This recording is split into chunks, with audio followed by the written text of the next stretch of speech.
And here we go. Welcome, everybody, to episode 6 of The Huddle. I'm Ed Tait from BlueBombers.com. Pleased to be joined by Derek Taylor of CJOB as we chop up yesterday's preseason game in Regina.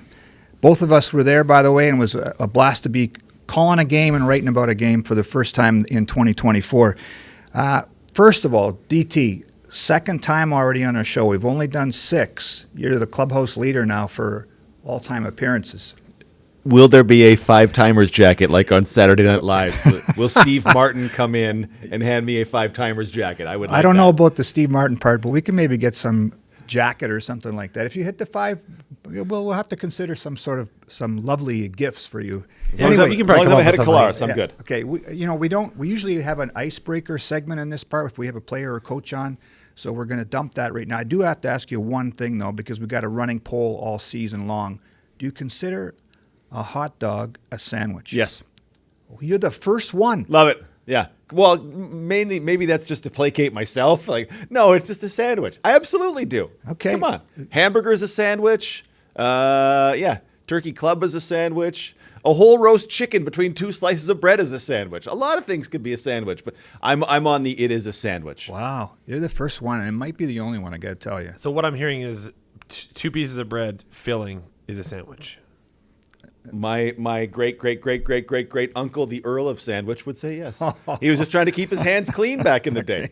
I'm not related to. I don't even know. Okay, so let's get to the first part. In general terms, let's talk about what we saw in Regina yesterday. 25-12 win by Saskatchewan over Winnipeg. Winnipeg brought 79 guys to this game. Usually a rush is 45, so that tells you how we had to take 2 planes. And as the game's going on, you're calling the game, I'm watching and also tracking social media. Man, some of the instant reaction from people is, they're not going to get to the Grey Cup again, or cut this guy, bring in this guy, but it's a preseason, man, and there's a point to doing this. And so I'm sure we heard it from Coach O'Shea after the game. We both talked about it during the game.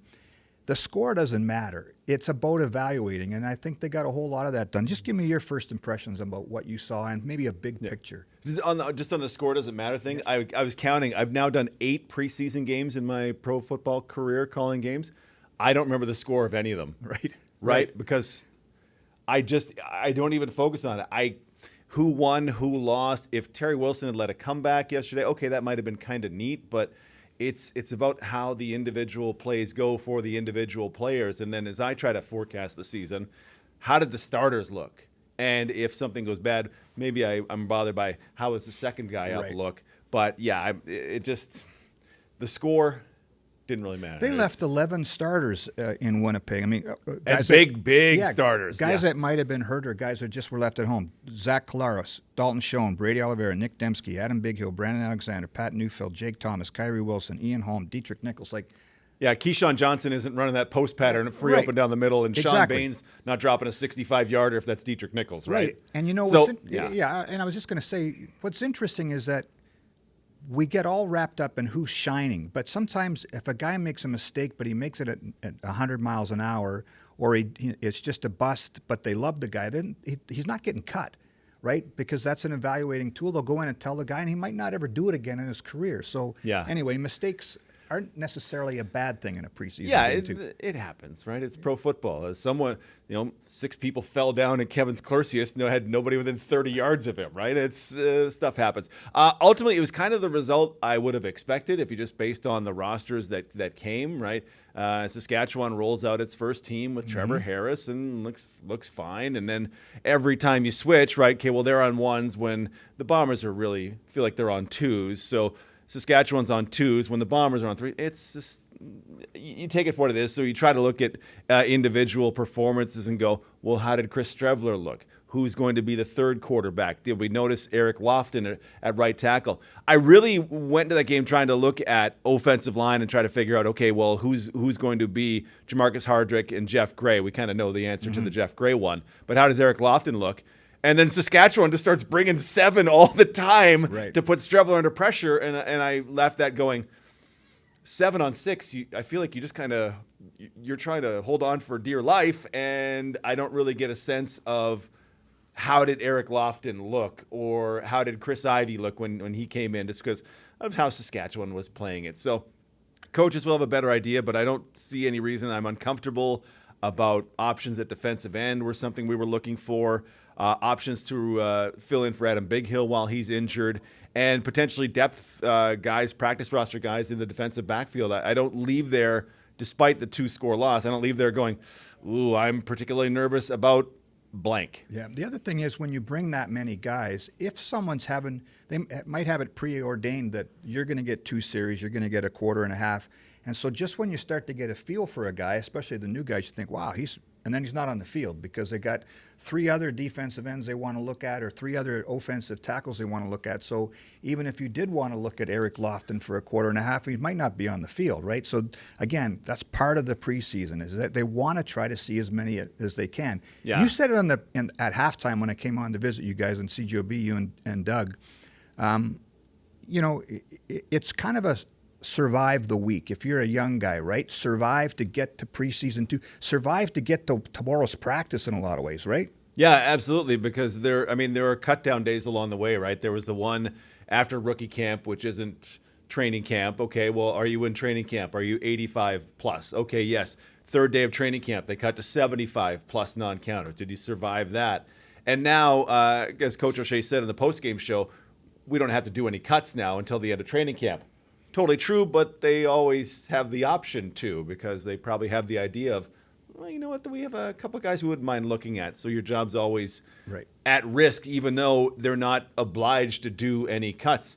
Ottawa Redblacks today posted, hey, this guy's coming in and this guy's going home, right? That can always happen. So I feel for these guys, and their job's always at risk. So you have to be on your on P's and Q's, or on your ones, or whatever what dance terms or politeness terms. I don't know, but you always have to be ready. So for any guy who got busted on one play in yesterday's game, hopefully you came back and made the next play better. And when they see it in the all 24 view, hopefully you looked like you were doing it, or like you said, and then Doug Brown had said, at least you're doing it at 100% speed. Right. Josh, we'll do one more segment right before. We'll take some questions from fans, but let's get to the part 2 of the show here is who we think helped themselves yesterday. It's too easy to point at mistakes and say, gone, gone, gone. That's not the way it works necessarily. Easiest in the part of the preseason. coach's job, according to Homer Simpson. There you go. Season 6, I forget. So, Simpson reference, perfect. So let's go this way. I'll pick 3 guys who I think stood out, and then you can pick 3, and we'll kind of chop it up a little bit about who we liked. Okay, so hit me. The first 2 for me that I'll say were the 2 corners that started the game. We've been talking a lot about them through rookie camp, training camp, on CJOB. Tyrick McGee at one corner and Terrell Ford at the other corner, Canadian-American. Demario Houston was there last year. Winston Rose played a lot of games there last year. Jamal Parker replaced him at the end but got hurt earlier in training camp. I really like what McGee and Ford did, and as you said, it was against Trevor Harris and a lot of what we would say would be Saskatchewan's starting unit. Samuel Emelis, and I was talking to some Sask folks, and Keyshawn Johnson's had maybe the best camp of any receiver, period, and those are the X and Z receivers that they're throwing out there. I would have to check the stats. I don't know that Samuel Emelis caught a pass, so how much of that I could give to Ford, I don't 100% know, but I'm with you, and I look at that and go, okay, well, Ford feels like the guy at that field side, and Tyrick McGee has been, dabbling in first team work throughout training camp thus far with Jamal Parker on the injured list, maybe for quite some time. Tyrick McGee is thrust into the forefront. I'm with you. I left that game going, okay, I'm comfortable with that. I'm curious to see what McGee can do because he's been around. He was around last season on and off the practice roster and the roster, and Coach O'Shea just has raves about the kind of guy he is. Okay, well, those are 2 elements that the stick-to-itiveness and the hey, he's a good dude are 2 elements that are going to go a long way within the Bombers organization. Yeah. Okay, I'll give you my 3rd guy, and then we'll get to your list. The other guy that, and I ended up talking to him after the game, is a neat dude, is Jonathan Rosary, the University of Alberta running back, slot back, 7th-round draft pick last year. Came to rookie camp last year and got nicked up right away, so he went back to school, had a decent year at U of A. he's an interesting player because of the versatility he has. I start to wonder about where they can find room for him, right? Because he's a Canadian running back on a team that has Brady Oliveira, Johnny Augustine, that drafted Michael Chrysyk. But because he can also play receiver, he could be a depth guy behind Wolotarski and Dembski and Jeremy Murphy. So there's something there. And I thought he had a good game yesterday. He had, I looked it up, I think he had the most offensive touches of anybody. It's only 5, but 3 carries and 2 passes.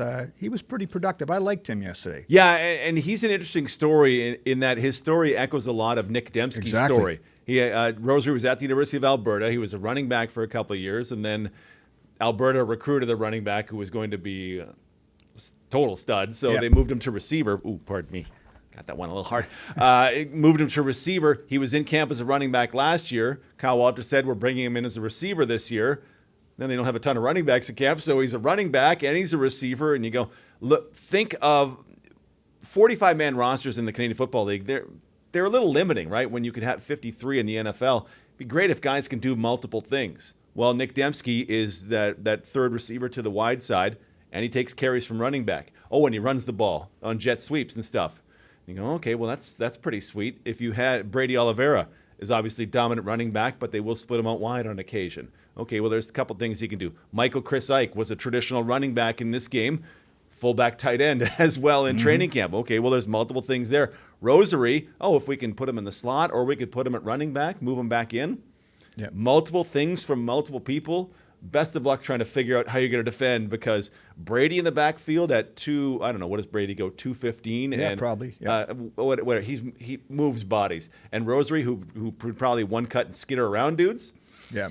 Good luck defending that when we can go this multiple. One more thought on Rosary. When I talked to him after the game, we forget sometimes that these are young men or kids and it's a first pro game. And he said he loved his first hit, which scares me. But that's what a football player is supposed to say. But he said that it convinced him, one series convinced him, you know what, I belong on this field. And so it's funny that we don't understand sometimes the confidence goes up and down like that. And he took one hit, had one series, and he thought, okay, I can play with these guys. And then he just opened up and felt way more comfortable. So anyway, he's an easy guy to cheer for. So give me your 3 names. So I had 4, so I'll just leave one off. We can go 4. We're not going to be that We're going for it for sure. Yeah. Stretch. Is this signal for stretch in TV?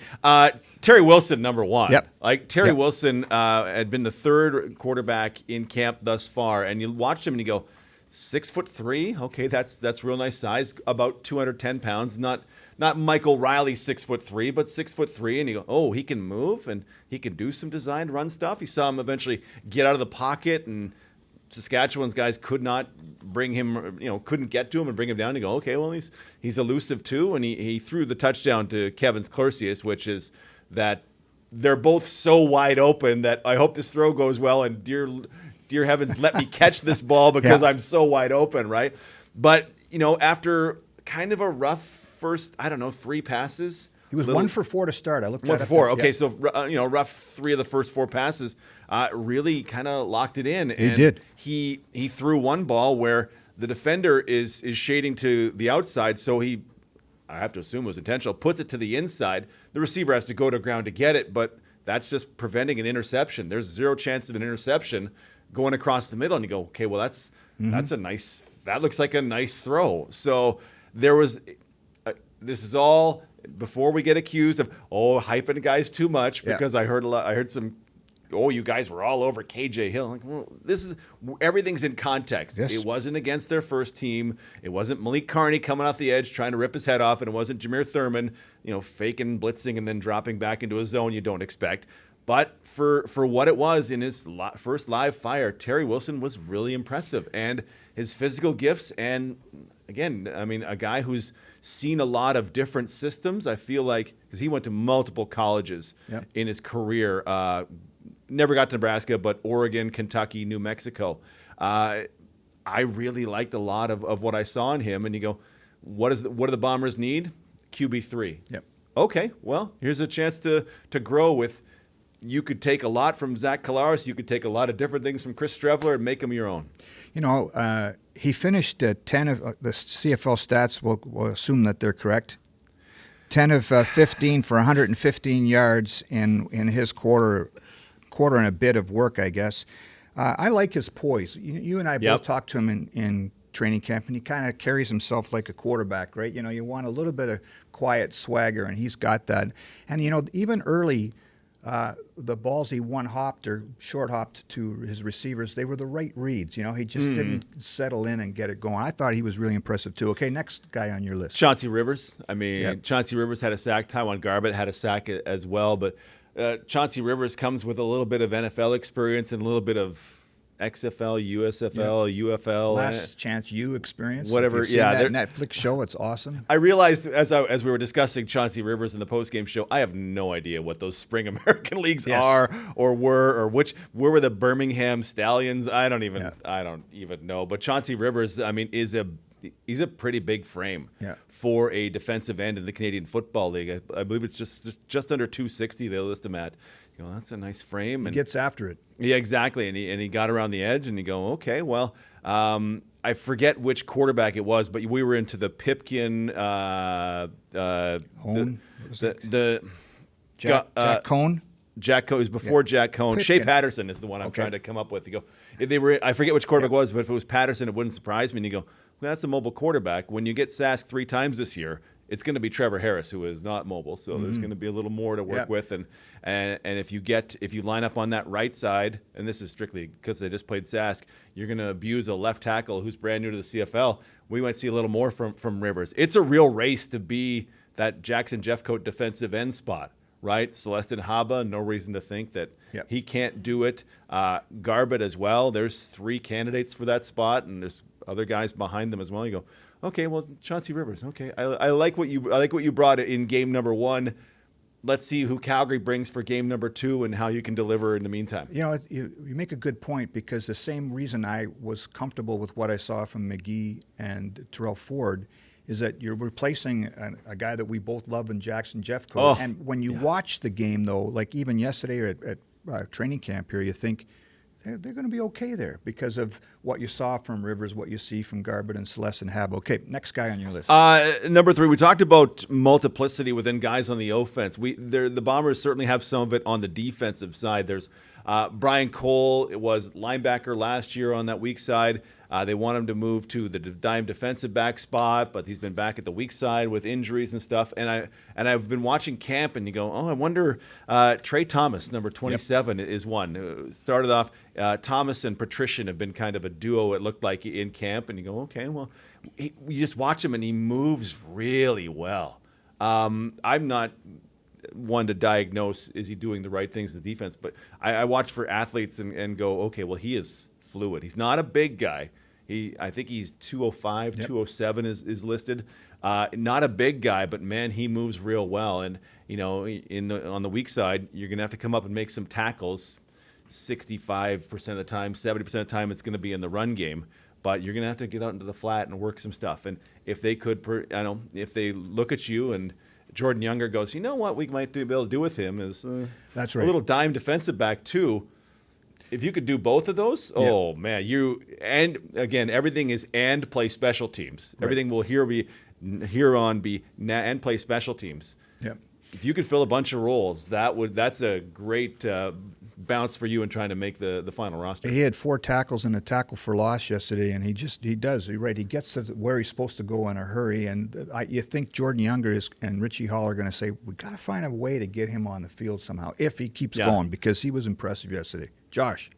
I'm just going to jump in because we had the wonderful folks from Winnipeg Sports Talk send all of their lovely viewers over to us to come and hang out. And they came in hot with the opening line of, "We're here for the Ed Tait fan club." So what the hell? That's why I came. They sent the folks over, so we wanted to make sure we gave them a shout. Thank you for my nephews and my sister for right on. But yeah, thank you to Winnipeg Sports Talk for giving us the old bump in the rating. Beautiful, as they say. Just want to make sure we hit that as they came in. Well done, Josh. I need to bring up one veteran too. Okay. Nick Hallett stuck his head in on AJ Ouellette. Very excited about that.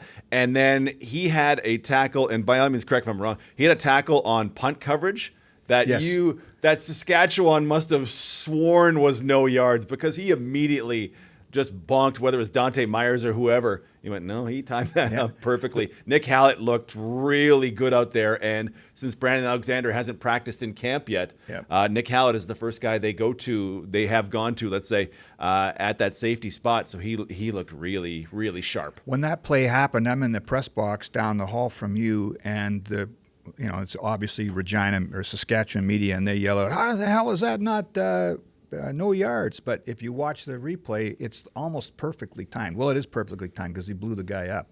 Yeah. Okay, so did we do 4 there? That was 4. Math. Yeah. Okay.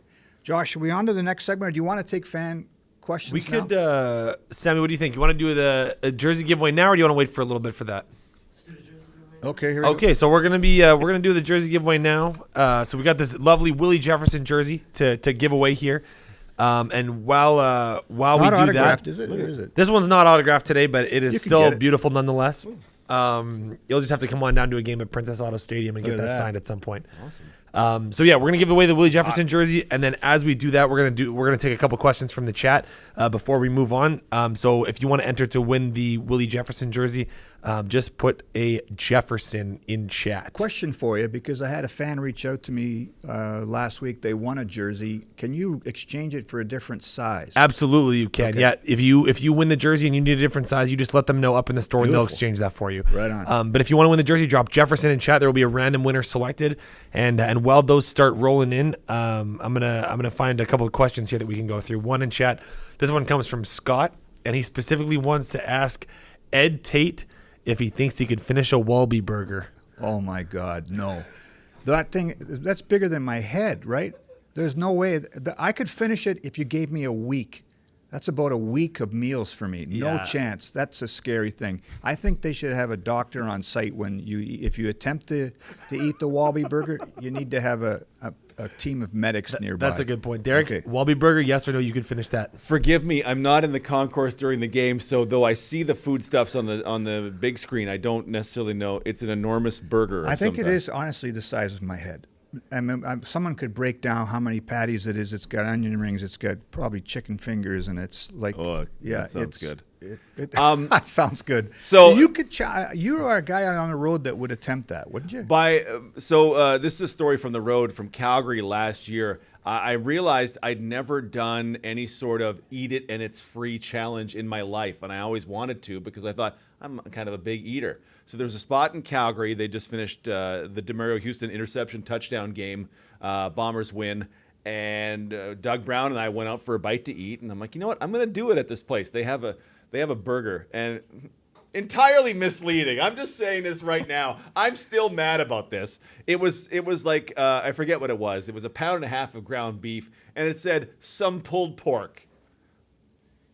At minimum 2 fistfuls of pulled pork on this thing, a full head of lettuce. The woman nice enough to bring it out, plops it down. There is zero chance that I'm going to be able to do this.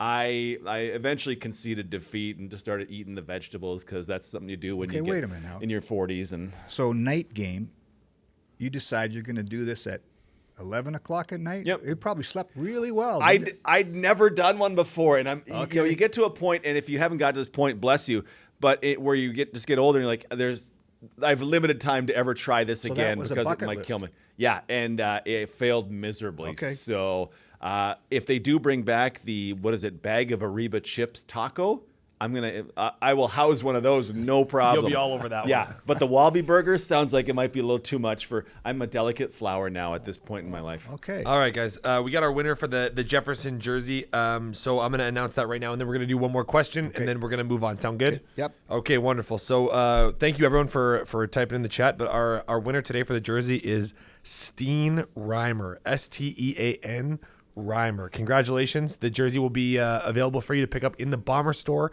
at the ticketing counter by end of day tomorrow. So that's Steen Reimer. Congratulations. And then, guys, I'm going to hit you with one more question before we move on. And that question is, what did you think of American rookie Michael Ayers at linebacker in the third quarter?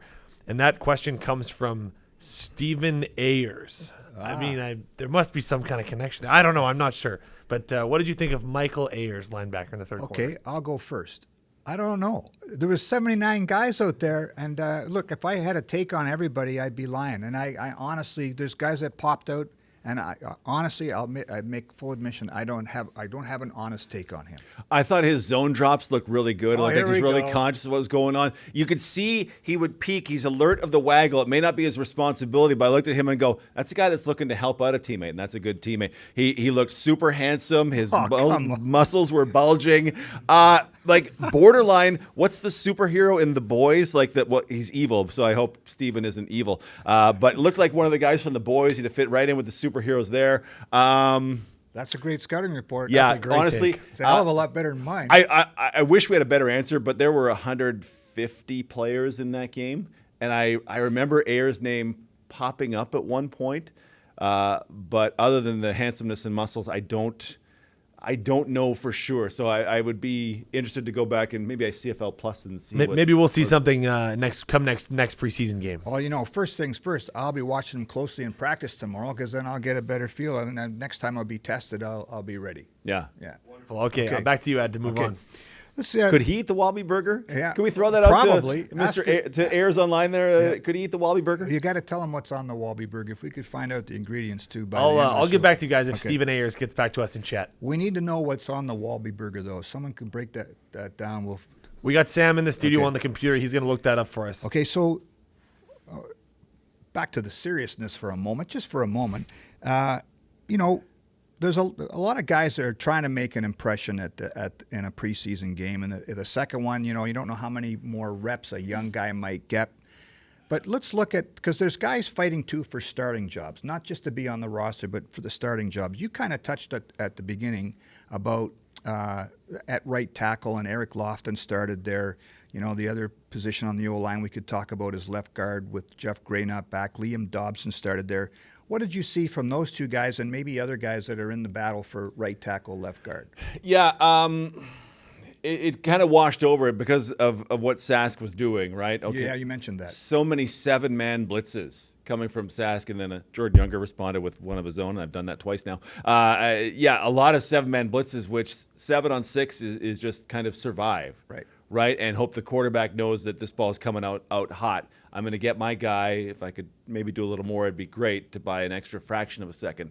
And the thing for me, where if Zach plays in the second game, it'll tell me a lot more, right? Because in the Matt Nichols era, the Bombers allowed virtually no sacks. Calgary 2 years ago allowed no sacks. When you're getting the ball out super fast, that year Jake Mayer's depth of target was 7, the lowest I'd ever seen in my lifetime. You're like, okay, well, the ball's coming out super fast. I don't really get a sense of what you are as a pass protector, right? If everything is play action, I don't get a real sense of it. If everything's a rollout, well, I want to know what you are like in a traditional pass set. Lofton comes with a good amount of experience. He started 2 games on the right tackle for Sask last year, and it was 12 at left tackle, I believe it was, so 14 in total. He had 1 start for the Bombers, and he's bounced around. Said he's a journeyman, and he's just so excited to be back. I want to get a little closer look at it, and for me, everything comes back to all the other stuff is great, but how does it look when Zach Collaros is at quarterback? Because excellent point. Yeah, so Strev is very close. Strevler and Zach are incredibly different. I don't know if there are 2 more. There are probably 2 more opposite quarterbacks, but one's on the spectrum this way and one's on the spectrum on this way. So it's tough for me to tell, but I feel like there's confidence that Eric Lofton can do the job. You don't have to be West nominee for MOOL, but you just have to be able to keep Zach clean for as long as he can. That's a real good point about just using the word confidence, because when a guy's been in the league, he's seen some stuff already, even though he's only got 14, 15 starts, whatever it is, in the last couple of years. But I think you can feel comfortable and confident throwing him out there that he's not going to make too many assignment mistakes, right? And then your quarterback gets killed. So that's a major thing. They do like some of the guys that are in camp. So it's really going to be interesting to see how they whittle down, because there's a lot of American tackles in camp still. Yeah. That, when you watch practice, to say, oh, wow, that guy's standing out today, or this guy. And so there's more than just Chris Ivy's had a decent camp too. I know they like. I saw Larnell Coleman got once in yeah. the game, but that's They do one like play him, out of yeah. however many. Yeah, And then Chidi Okeke is another guy that they like. So there's guys there. There's options for them right away. yeah. One that folks I think should know about and probably will know about. Gabe Wallace, their third Unbelievable. second-round pick out of the University of Buffalo, Yeah. is a massive human being, and he plays right guard, which is Patty Neufeld's spot when he comes back off the retired list. So you would hope Patty plays 18 games, but if Gabe Wallace is on the roster for all 18 games as the 7th offensive lineman, Right. based on the first 10 days, I wouldn't be surprised. He's been very, very impressive. Yeah, absolutely. And he plays a spot. Like, he has been very defined, a right-sided player. Dobson very defined, a left-sided / center player. Tuielli's been in at that right side and at center as well. So Gabe looks like someone that they could get value out of in year number 1 and then we'll worry about year number 2 another time. Yeah, I really liked Dobson too, and I know that like Pat Neufeld told me last year, he's got such this like these. He called it orangutan arms. Once he gets your arms on you, Because he's not tall, right? He's He's going not be lineman tall. Right. We mentioned the defensive ends and how we were impressed with Haba, Garbett, Chauncey Rivers. Let's talk about the receiver position, because there were a ton of guys that caught passes yesterday. Anybody jump out for you? Tyler Adams led the team in receptions, for what that's worth in a preseason game. I like Myron Mitchell, who has had a good camp. Anybody else pop out for you? 17 guys got targets. Yes. yesterday. That's crazy. It is crazy. And you go, well, I didn't get a ton of chance to evaluate them individually. If you ask me how Kevin's Clercius did, he caught a touchdown. He was wide open when someone went for a walk. Yeah. And he caught the ball. It was good. Adam stuck out because there were so many balls to him at the end. What was the combination? He got a catch because it went through Chris Brown's hands. Yeah, kind of. And then Two guys in the same area, so I don't know what was going on. yeah, there. a little Went through whoop, one. and then hey, pass it to my teammate forward, Yeah. and then it was ultimately fumbled. Who else did we see? I don't remember if Kenny Lawler got a target. Myron Mitchell provides some. You're going to see him with the bright red shoes and the bright Yes. red gloves. I'm just interested to see, because I came into rookie camp kind of assuming, okay, this will be Ravi Alston's spot to take from Rasheed Bailey's departed spot. But you look at these body types and go, there's a lot of different kind of guys they could throw into that spot. You're generally not carrying a ton of extra American receivers on game day.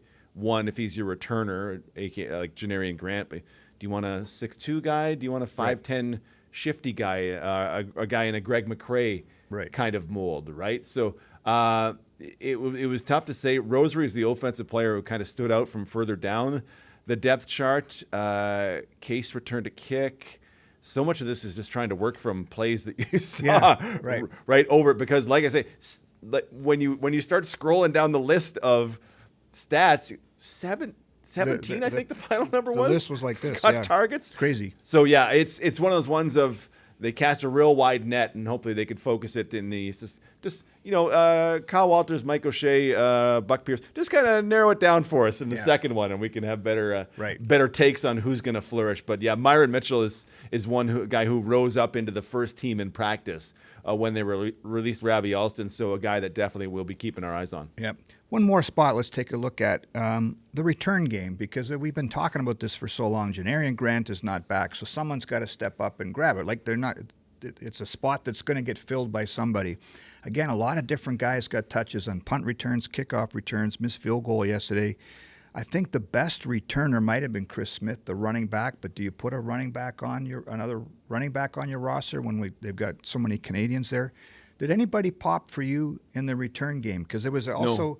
Yeah, and then I think Unfortunately, no. Yeah, on the coach's show, or on the post-game show, you had Coach O'Shea on, and it sounded like he was a little bit frustrated with a couple of balls hitting the turf. He said he wanted them to attack the ball a little more, and we'll coach him up on the Canadian rules. Yeah. Nobody jumped out for you? No, just looking back at the numbers, I think I ended up saying in the post-game show it was 7 yards per punt return, and if it was 21 per kickoff return. Both of those were below the league average last year. 7, I think Janarian Grant's career average was 13.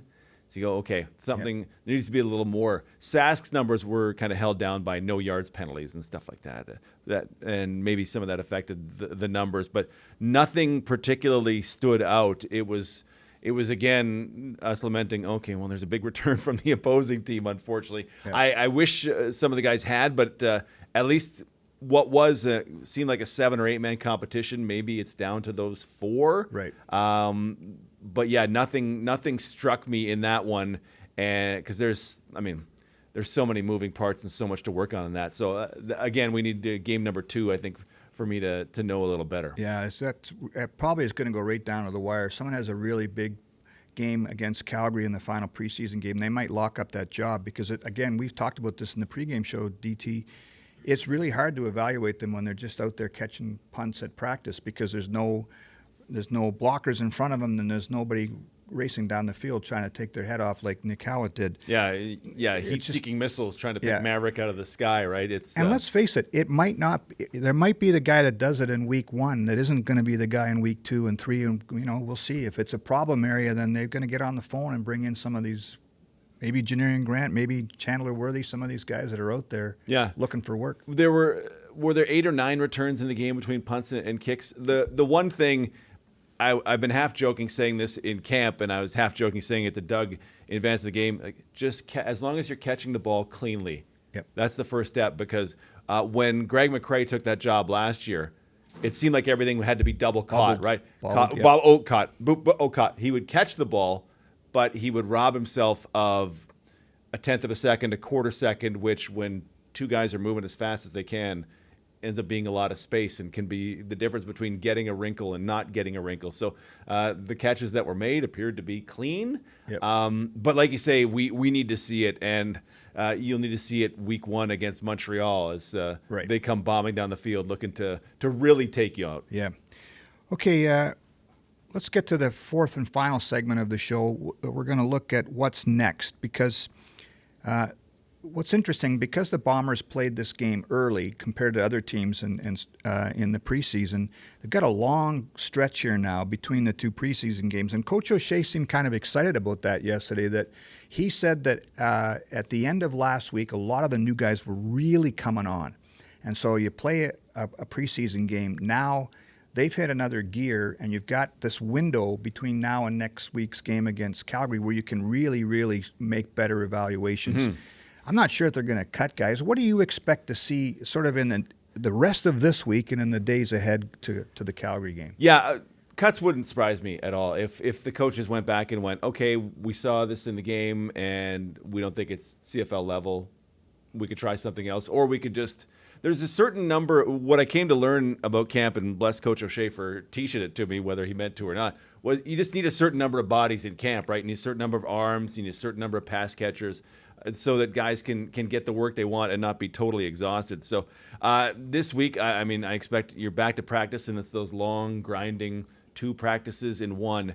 And the thing to watch for me will be, where are guys in the pecking order compared to where they were before the game, right? It's very clear, okay, these are the starting 5 receivers, right? It's if you're on the field with Kenny Lawler and Drew Wolotarski and Dalton Schoen, you're doing pretty well. Right, so does that change in any way? Who is the first guy? Who is the first guy opposite Willie Jefferson? It's been Celestin Haba all the way through. Does that continue? How do the linebacker pairs look? Because the Adam Bighill injury is significant, right? There's options to move this guy into the middle, to have this traditional middle linebacker. These 2 guys can be a thing. So seeing who's where, and any changes when they get back to practice on Wednesday, to me will be telling of, oh, they must have liked blank because he's now with the second crew. 2 years ago, right, Dalton Schoen was rookie camp. Okay, that's fine. Janarian Grant was that second receiver to the short side. Greg Ellingson gets hurt. Oh, there's Dalton with the first team. Oh, they must like this 83. Mm-hmm. And then all of a sudden, Janarian Grant wasn't the starter once I believe Ellingson got back healthy before the start of the season. I went, okay, you saw his rise if you were watching how he was used. So we'll be looking for rises of certain guys based on how they performed in the game. So maybe we don't necessarily know how Michael Ayers did, but I guarantee you the coaches do. Right. And if he's up with the second group, yeah, he did real well. You know what's also interesting about what potentially could happen in the next few days is this, and we saw it last year. There's this misconception that everybody that comes to training camp, that's who you're going to go to battle with by week 1, right? Well, last year, Celestin Habit came in like an hour before the second preseason game, and he's on the opening night roster. Evan Holm was a late addition a couple of years ago. The scouts are across the hall here, Cyril Penn and Danny McManus, Ted Gavaya. Kyle Walters is right here. They have a list about, well, it's pages long, of guys that they're still interested in, right? So if, like you said, if they say, we saw some guys that weren't at CFL level, they're probably on the phone saying, we've got another list of guys, let's bring them in for a look. And those guys could still make the team. So it's not necessarily who's in house right now. That's something to really keep an eye on, too, in the next few days. Yeah, those are perfect examples of what can happen. You're not obliged to cut somebody last year to bring in Celestin Haba, but hey, we like this Haba guy. And there's so many times where it's just not the right time for a guy to come up. He has school things, or he has family things, or he doesn't have his might even not have his passport. I don't even know. I'd ask Matt how much this kind of stuff he deals with that. But there are certain reasons that we're not going to dive into on why guys might not be in camp right now. They can always come up, and they might be, number 45 in your program this year. Right. So the final preseason game goes May 31st here at Princess Auto Stadium against Calgary, and then the teams don't have to declare their roster till the next day, June 1st. So we're not saying there won't be cuts before then, but there might be. So it's something to keep an eye on. Starts to get we talk about the dog days at training camp. This is when it starts to get really juicy, just to touch on what you said. You can start to see who's kind of separating themselves from the pack, and you got one more preseason game. So let's get to the last segment. Josh, we'll have more fan questions, right? What do we got? Yeah, right. So we got lots of people hanging out still from that Winnipeg Sports Talk raid, so that's awesome. Beautiful. And the first one up is the latest question, and fan by the YouTube name of JKN wants to know, do you think Eric Barrier still has a shot at the number 3 QB slot on the depth chart? I'll go first. I mean, as long as he's here, he still has a shot. But I think what we saw yesterday, and started to see it during training camp, is that Terry Wilson is pulling away in that battle. That's my take. DT? I think Terry's far ahead of Eric Barrier for that third spot. Now, there's no guarantee Terry even wins that third spot, because there might be a quarterback coming. Exactly. To me, it's been very defined. Wilson 3, Barrier 4, and to me, the gap's just gotten wider as practice has gone along, and then the game kind of showed a lot, I think, as well. Right. Dave wants to know, have the Bombers completely moved on from Janarian Grant, or is there a chance he still comes back? We get this question a lot on OB, and you get asked it a bunch as well. Yeah, I think, there's still a chance, right? He's not employed by anybody else, and if you don't think you have an answer here, the reason he's not back was because he's 30, he missed some games last year, and it was a salary cap squeeze, first and foremost. But as you get closer to the season, and maybe you sacrifice somewhere else on your roster to find the room, but I wouldn't say that it's done. I still think they hope there's an answer in-house. Yeah, I go back to what Kyle Walters said, is that sometimes Janarian just is the kind of guy who just kind of goes off the radar. Yeah. And to me, just the way I perceive Janarian Grant, like if he was on radar and wanted to be in the CFL, there's a bunch of teams that need a returner. Mm-hmm. Not Montreal, not SAS. They're probably pretty comfortable. BC might be comfortable. Calgary sure wouldn't mind one. Not Edmonton. Edmonton feels like Javon Leake's their answer, but there would be jobs for Janarian Grant. I believe there would be, so this kind of is my line of thinking. He would have a job if he wanted one, so I kind of fall back to what Kyle said, and maybe he's just not in the mind to be playing right now, which man, he does some great things for the Bombers, but guys have different priorities than we do as fans. Yeah, we forget how many touches those guys get too in a season, right? A kick returner is a very, very busy person. So, okay, Josh, any more questions? Yeah, I just want to clarify that Sam did the research, and we got the count for the Wallaby Burger. Okay, this and is that's 6 beef patties, 6 chicken tenders, 6 hot dogs, 6 strips of bacon, secret special sauce, fries, cheese, pickles, lettuce, onions, and tomatoes. So now you know why I think there should be a medic There's a nearby. picture of it right over there off camera. That's a pound. So 6 It's must 5 be pounds. quarter-pound patties. It's 5 pounds of beef. It's 5 pounds. Sorry, 5 pounds of burger. Excuse me, 5 pounds of burger. Now, if that counts, Oh, as the chicken, whole then thing is 5 I would pounds, imagine okay. so. Yeah. I've been in several eating contests in my younger days. Not eat it and it's free one, but eating contests in and around the city. The Bisons would have the Smitties. chicken wing media eat off, and 39 wings in 5 minutes, and then go to overtime. I saw you drooling at that picture.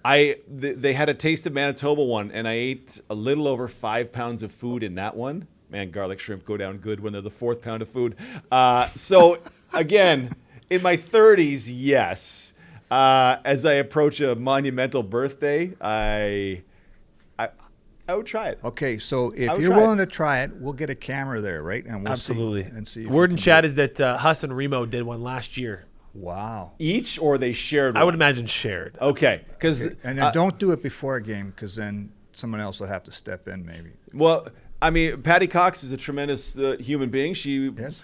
brings hot dogs over to us at the Don't pregame show. ask for the Wallaby burger in the No, pregame. heavens, Okay. no, absolutely. Patty, when you see it, absolutely do not bring a Wallaby burger. But she would bring 10 hot dogs, and I clobbered 6 hot dogs and then seen it. called the game. I'm like, I've okay, seen that. we're good. Yeah. I come hungry, though, so Okay. I would have to come borderline emaciated to even consider that one. Golly. Bless your heart if you could take that and watch and enjoy a football game. Yeah. Our resident jersey winner from today's show, Steen Reimer, wants to know, DT, how much more fun is it covering the Bombers than the Riders? That's a great question. Here's the thing. I was the voice of the Riders in 2019 and 2021. I'll pause for booze. They were 13-5 that first year and hosted the West Final. We remember. The Bombers trade for Zach Collaros. I said on the radio that day, I'm officially afraid of the Bombers. They won that game could have gone either way. That was It was an epic. incredible football game. Yeah. 2021, post-pandemic, just excited to be calling game. They were 9-5. They beat Calgary in Sask. Craig Dickinson beat Dave Dickinson was such a monumental thing. And then that West Final was nuts because it was December 5th. It was minus 150 million. And they played the game on the planet Hoth, which I thought was an interesting choice. And Duke Williams scores a touchdown in the final play of the third quarter to give the Riders the lead in a game in which they have been completely outclassed in.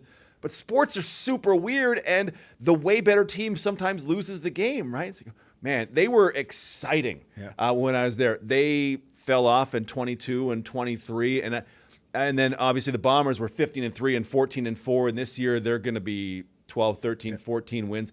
I've not called for a team where they were playing badly. I've kind of thought of how would I have covered the Riders the last couple of years when they don't win games after Labor Day for 2 straight seasons, and no one wants to go there, and it looks like there's no hope. But now the revival, right? The Corey Mace has brought a lot of juice to him. I don't know what it's like to call games for a bad team, and I've been blessed that way so far. I was going to say, you're also lucky because you called games for the 2 most passionate fan bases in the CFL, and I don't think there's anybody else on the planet that's done that, right?